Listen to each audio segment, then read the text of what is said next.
విజయవాడలో మాషా అల్లా స్కామ్ పై సిట్ ఏర్పాటు చేస్తున్నామని హోంమంత్రి అనిత అన్నారు. టీడీపీ కేంద్ర కార్యాలయంలో నిర్వహించిన గ్రీవెన్స్ లో ఆమె పాల్గొన్నారు. విజయవాడలో మాషా అల్లా ఎంటర్ప్రైజెస్ స్కామ్ బాధితులు అనితను కలిసి తమకు జరిగిన నష్టాన్ని వివరించారు.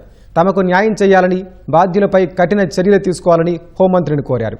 బాధితులకు సత్వర న్యాయం చేసేందుకు ప్రభుత్వం కృషి చేస్తుందని అనిత వెల్లడించారు. ఒక 200 మంది బాధితులు ఈ మాషా అల్లా పేరిట ఏదైతే స్కామ్లోకి వాళ్ళు ఇరుక్కొని డబ్బులు పోగొట్టుకున్నారో చాలా మంది ఇక్కడికి రావడం జరిగింది. వీళ్ళు ఇంతకుముందే పోలీస్ డిపార్ట్మెంట్కి కూడా కంప్లైంట్ చేయటం, అదేవిధంగా వాటికి సంబంధించిన న్యూస్ పేపర్లో కూడా ఈరోజు ఒక ఆర్టికల్ కూడా వచ్చింది.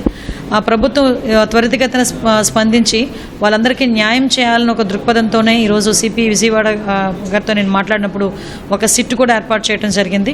వాళ్ళకి ఇమీడియట్గా వాళ్ళందరికీ కూడా న్యాయం జరిగే ప్రక్రియ ఈరోజు గవర్నమెంట్ తీసుకుంటుంది. కాకపోతే నేను చెప్పేది ఏంటంటే ఈ రోజుల్లో ఫినాన్షియల్ ఫ్రాడ్స్ చాలా ఎక్కువగా జరుగుతున్నాయి. ఎక్కువగా జరగటం కూడా ఏంటంటే పేదవాళ్ళ తాలూకా కష్టాన్ని వాళ్ళు ఒక పెట్టుబడిగా చేసుకొని చాలామంది ఇలాంటి వాళ్ళు బయటకు వచ్చి రోజు కూలీ చేసుకున్న పేదవాళ్ళ దగ్గర నుంచి వాళ్ళు అధిక మొత్తంలో డబ్బులు ఏదో ఒక పేరిట మోసం చేసి తీసుకోవడం అనేది చాలా ఎక్కువగా జరుగుతున్న ఇటువంటి నేపథ్యంలో కంపల్సరీగా ప్రజలు కూడా అప్రమత్తంగా ఉండాలి. అదేవిధంగా పోలీస్ డిపార్ట్మెంట్ కూడా దీని మీద సరైన యాక్షన్ తీసుకుని వాళ్ళందరికీ కూడా న్యాయం చేసే దిశగా మేము ముందుకెళ్తున్నాం.